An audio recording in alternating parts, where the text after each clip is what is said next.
if you're allowed to have a dog in some of the buildings, people, because there's few buildings these days that allow them. So, I mean, it's kind of like, it could be a selling feature, it could be a detriment. It depends on how you look at it. It depends on what you need.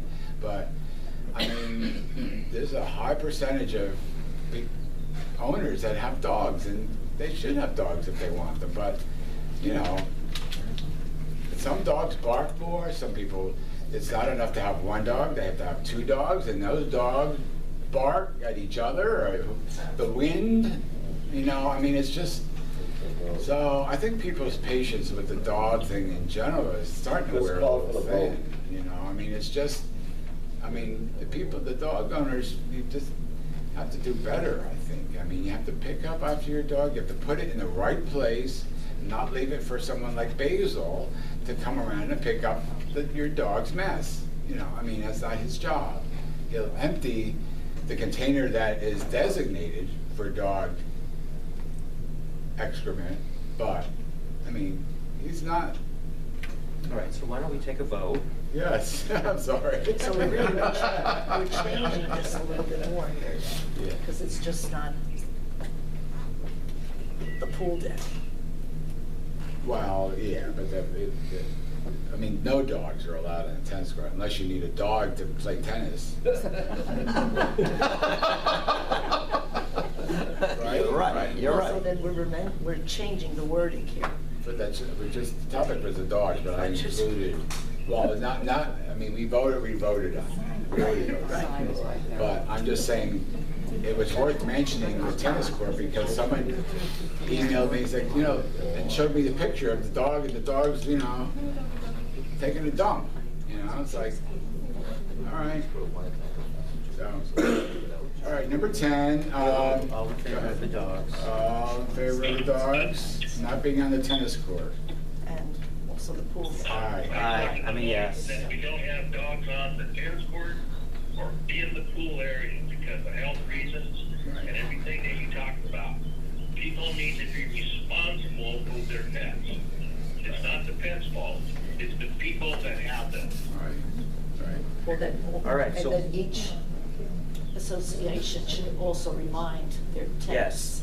Owners should Yes. remind, you know, notices have to go out. Yes. To go ahead and Right. make people aware of that. Yes, agreed. So basically, the line of communication, just for the board, is that, all right, the minutes get sent to the board, but it would be best for the secretaries on each board, since they send out minutes for their own board stuff, to be able to be the line of communication of the extension of Middle River Club's information. So in other words, information from Middle River Club will be sent to all the boards of all the condos, but ideally, the secretary of each of those boards should be the transmitter to the mailing list of all the board members so that everybody's included.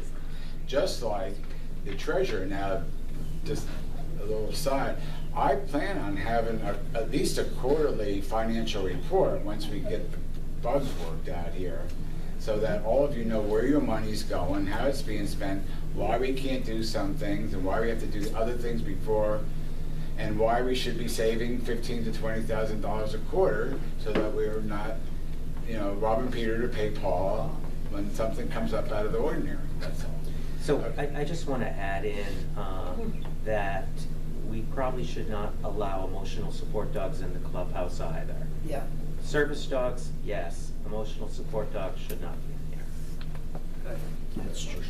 I'm making a motion. I'll To second. include the I'll clubhouse. second it. And then we're also saying that the individual secretaries for each of the three associations need to inform residents. And of course, the problem is that some of these owners don't tell the renters. That's a problem. Right. Okay, great. All right, I think this is the last one, and we're just approaching an hour, so which is usually pretty good, okay? Now, the last one is a call box review. The directory and the security gates are, an upgrade's long overdue. The directory, you can't see the screen. whole system with the fobs, and it just needs to be improved. But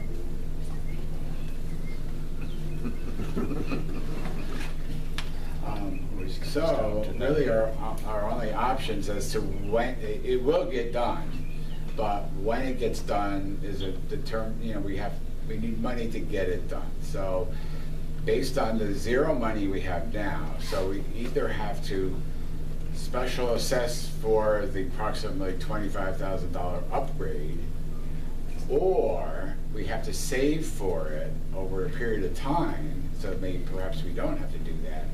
But based on the budget that was approved December 1st, we should have in savings by the end of the year $86,000, and we have, okay, but I mean, I think having the system up front updated, corrected, fixed is extremely important. Yes. However, based on our current finances, I think we should just table it for now. we can table it. All in favor of tabling it? Aye. Table it until when? Until we get So the money. next meeting? I think until we have a better grip on our finances. Okay. And because, let me explain. The gentleman at ATI Gate System says that he can come and program the 3 boxes of 30, in other words, 30 fobs in a day.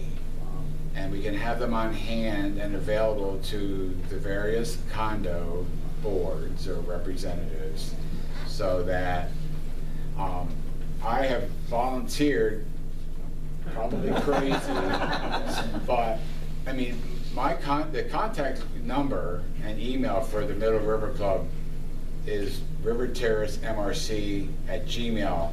It's on the board. There's a flyer when you first walk in the door, and the contact phone number is 954-498-0623. Those are mine, okay? So what's worked best, and so far so good, is that people contact me either email or the phone, and then I forward the information to who needs to know or who can best help that person. Because Bruce has been busy, everybody's busy.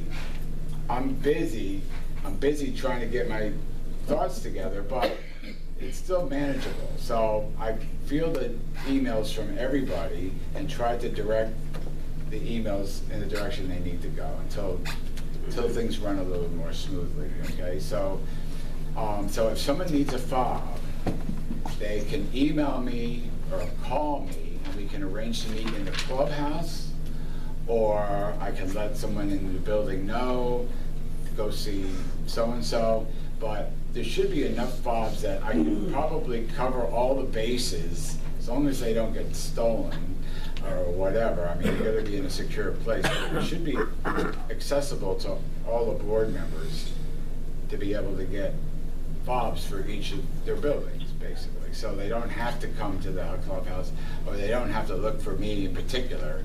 They can go, they'll be pre-programmed. There'll be a sheet that has the transmitter ID number, has your personal information, email, contact.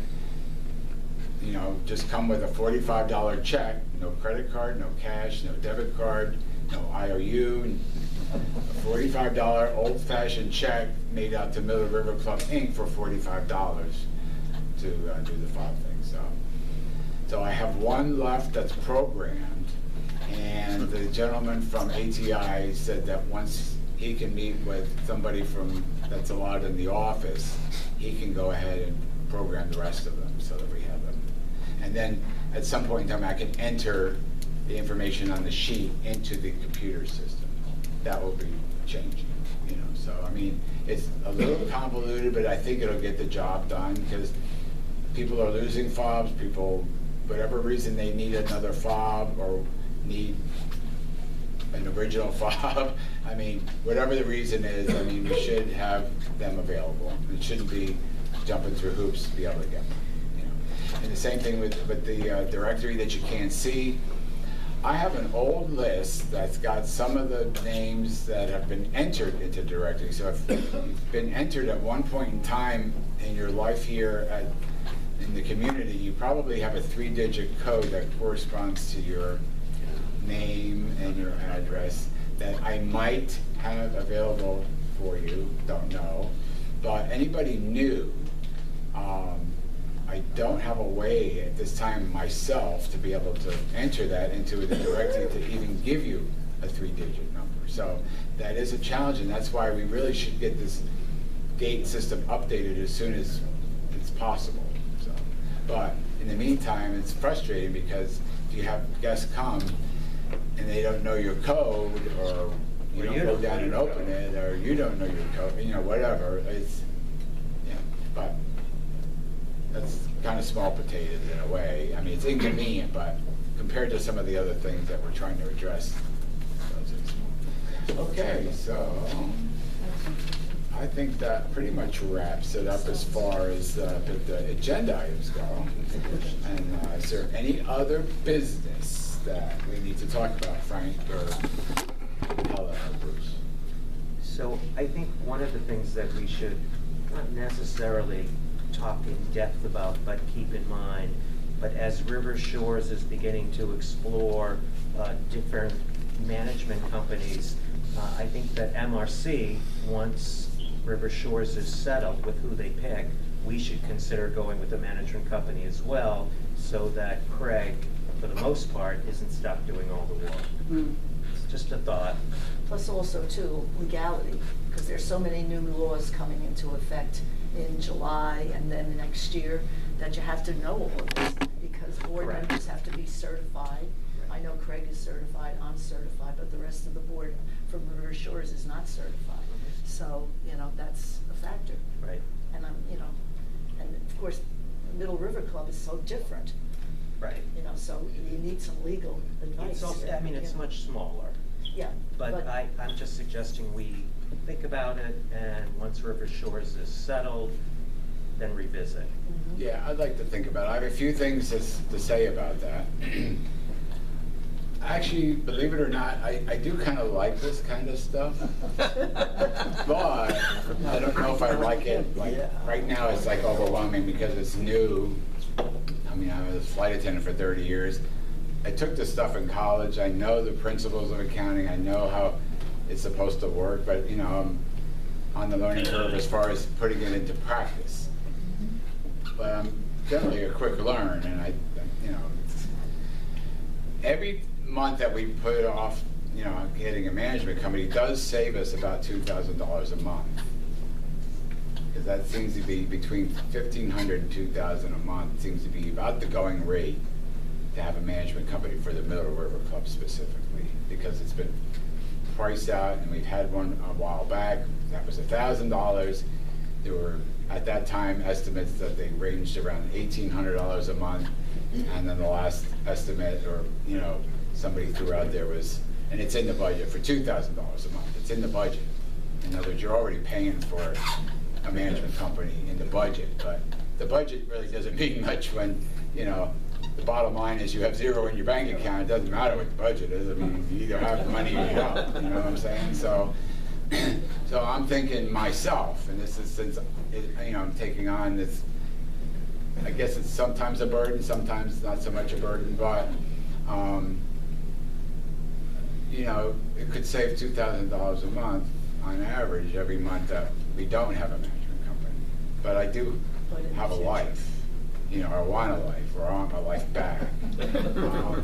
So I'm just trying to, you know, put everything in the hopper. So, I mean, I'm thinking about the community, but you know, I'm still thinking about myself because, you know, I mean, people come and go and stuff. Yeah, Robert. This is not a question, but this is an appropriate time to say that many people know what it is to be on a board, but what you have done is just amazing. Yeah. Way above and beyond. You're all over it.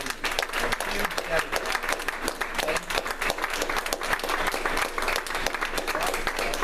Like Colin said, July 1st, you know, the Florida condo laws in general, I mean, they're changing. and there's certain requirements, and I'm not sure yet because I don't know yet. I mean, this is run like an HOA, but it's not housing. I mean, it follows the same rules, but I don't know as far as like reserve requirements that go into effect for all condos in 2025, and certain mandatory levels of savings.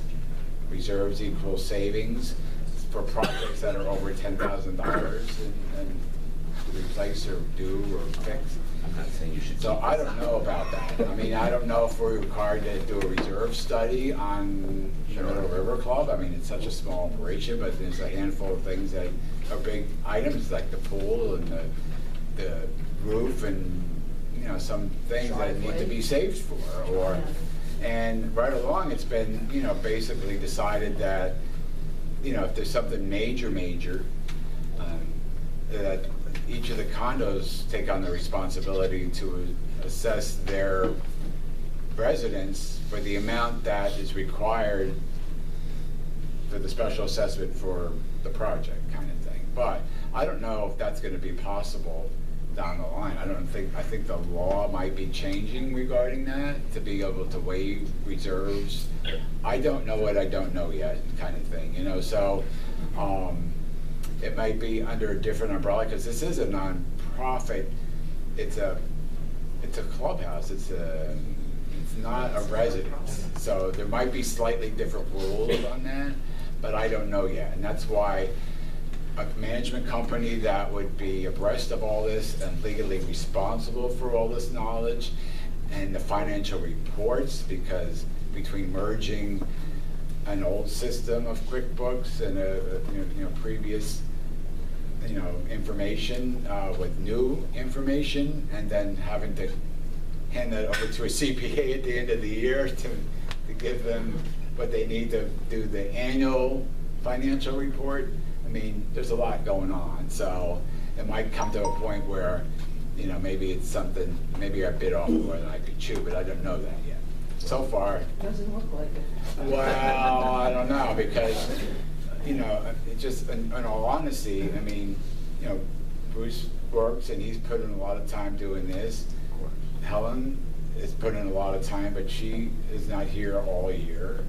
Frank's in Alaska, which is fine, but I'm just saying it takes people, you know, to be able to do things. I mean, and I'm here more than I typically would be, but I still only want to, you know, I mean, I'll be here 75% of the time instead of 50% of the time. So, I mean, I'm here 25% more than I typically have been, but I don't know if I want to keep it that way. So, you know, for the time being, until we get some money in the bank and we get some of these, you know, projects that have been put off, like, you know, the pool room with the, you know, that's paint's chipping and the floor looks like crap, and it's not, it just needs, it needs a redo, you know.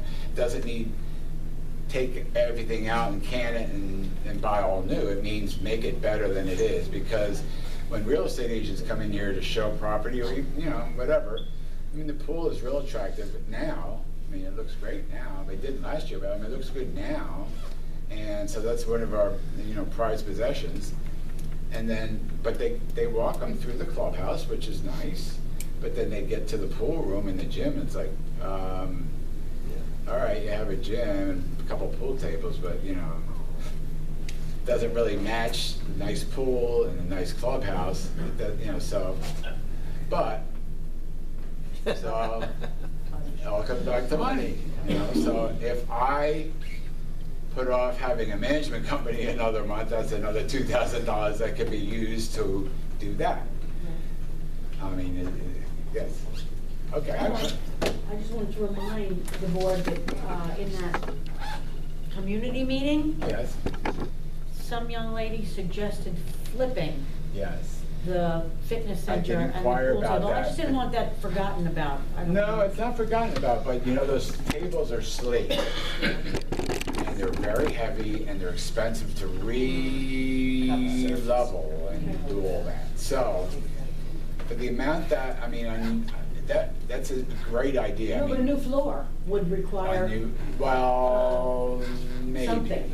maybe, I mean, because you can work around the legs a little bit, but, well, I know, but I mean, they're just saying that you might have to weigh things out with that, but I mean,